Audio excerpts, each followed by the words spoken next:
June 30th social media day. Social media సక్రమంగా ఉపయోగించుకుంటే చాలా ఉపయోగం, అదే మిస్యూజ్ చేస్తే మాత్రం దాని పరిణామాలు చాలా తీవ్రంగా ఉంటాయి.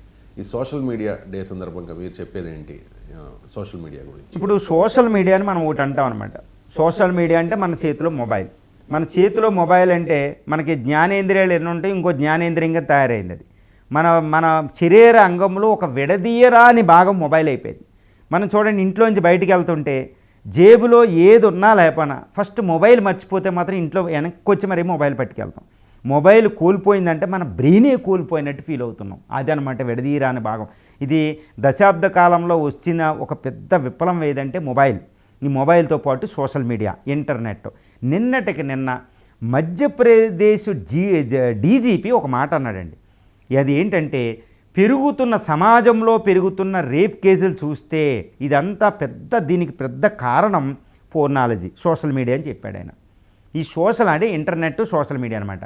ఈ సోషల్ మీడియా కాబట్టి ఇది పోలీసులు నిరోధించలేరు. ఇంకా స్త్రీల మీద జరిగే అఘాయిత్యాలని కుండ బద్దలు కొట్టినట్టు చెప్పారు. నిజంగా మనం అంగీకరించాలండి. ఈరోజు సోషల్ మీడియా డే అంటే నేను అన్న చెడు ఏం చెప్పడంలే, it is a necessary devil అంటాం. సోషల్ మీడియాని, తర్వాత ఇంటర్నెట్ని, మొబైల్ నేను ఏమంటానంటే, అందరూ ఏమంటారంటే it is a necessary evil. అంటే ఇది దెయ్యం. ఈ సోషల్ మీడియా, ఇంటర్నెట్, మొబైల్ అనేది దెయ్యం. అది మనకందరికీ తెలుసు. ఈ దెయ్యం అని తెలుసు. కానీ ఇది తప్పనిసరి దెయ్యం. చేతిలో ఉండవలసిందే. చేతిలో పెట్టుకుంటాం దెయ్యమైనా. పక్కలో పెట్టి పడుకుంటున్నారు. మొబైల్ జేబులో పెట్టి పడుకుంటున్నాం. అది చాచెట్లో పెట్టి పడుకుంటున్నాం. కరెంట్ షాకులు కొట్టినా పేలిపోయినా దాన్ని అక్కడే పెట్టుకుంటాం మనం. అది నెససరీ డెవిల్, తప్పనిసరి భూతం అనమాట. ఎందుకంటే ఈరోజు చూడండి, టిక్టాక్ నుంచి, వాట్సాప్ నుంచి, ఈ యూట్యూబ్ నుంచి ఏదైనా మీరు అన్నీ చూడండి. సోషల్ మీడియా ఎంతటి ఇది లేకపోతే బతకలేను. ప్రపంచంలో ఒక అంచనా ప్రకారం ప్రపంచంలో సరాసరి, అందరూ ఇండియాలో కూడా 2 గంటల 40 నిమిషాలు సరాసరి ఈ సోషల్ మీడియాతో ప్రపంచంలో ఒక మానవుడు బతుకుతున్నాడంట. అంటే ఏంటి, మానవ యుగం ఇదైంది. నేను ఇంకొక చిన్న చెప్తానండి. యూట్యూబ్లో ఉన్న కంటెంట్ ఒక మానవుడు చూడడానికి ఎంత సమయం పడుతుందో తెలుసా? 84,000 కోట్ల సంవత్సరాలు పడుతుందంట. ఒక మానవుడు యూట్యూబ్లో ఉన్న కంటెంట్ అందరూ చూడాలంటే 84,000 కోట్ల సంవత్సరాలు పడుతుంది. ఇది సోషల్ మీడియా అండి. అంత అతుక్కుపోయి ఉన్నాం. కానీ ఇది సోషల్ మీడియా అనేది చాలా ఉపయోగం. ప్రపంచాన్ని, మీడియాని దగ్గర చేసింది. ఎవరైనా యూట్యూబ్ ఛానల్ పెట్టుకోవచ్చు. ప్రపంచంలో ఒక అద్భుతమైన ప్రపంచం ఒక పల్లెటూరుగా మారిపోయింది. ఏదైనా దొరికింది. విద్యా వ్యవస్థని సమూల ప్రక్షాళన చేసింది సోషల్ మీడియా. కానీ ఇది అతి ఎక్కువైతే ప్రమాదం, చాలా ప్రమాదం అనమాట. అది ఇప్పుడు అంటే సోషల్ మీడియాని ఎలా ఉపయోగించుకోవాలనే దాని మీద ఒక నియమ నిబంధనలు లేవు. ప్రపంచంలో చట్టాలు లేవు. అదొకటి. ఇది బోర్డర్లు ఉండవు. దీన్ని ఎవరికైనా ఏ టైంలోనే ఉపయోగించుకోవచ్చు. దాని కారణమే ఒక చిన్న 8th class, 7th class, 6th class చదివే యువకులు మొన్న అనంతపూర్లో ఉన్నారండి. అనంతపూర్లో రోడ్డు పక్కన ఒక రియల్ ఎస్టేట్ ఒక అపార్ట్మెంట్ దగ్గర పనిచేస్తున్న ఒక కుటుంబం నిద్రిస్తుంటే ఆ భార్యని, ఆ నిద్రిస్తున్న ఒక స్త్రీని తీసుకెళ్ళి ఒక మైనర్ స్టూడెంట్లు గ్రూప్ రేప్ చేశారు. దేనివల్ల? పోర్నాలజీ వల్ల. ఇదండి భారతదేశం. అంటే భారతదేశమే కాదు, ప్రపంచం ఎలా మారుతుంది? ఒక పోర్నాలజీని నియంత్రించలేదు. ఇప్పుడు ఇండియా అనేది ప్రజాస్వామ్యంలో, ఇప్పుడు ఉత్తర Korea Kim Jong Un, Xi Jinping లాగా మనం నిరోధించడం. మన ప్రజాస్వామ్య దేశం. చూడండి ఎంత సైబర్ క్రైమ్, ఎంత యువకులు పాడవుతున్నారు, పిల్లలు పాడవుతున్నారు, ఎంతమంది మిస్సింగ్ గర్ల్స్ ఎందుకు అవుతున్నారు.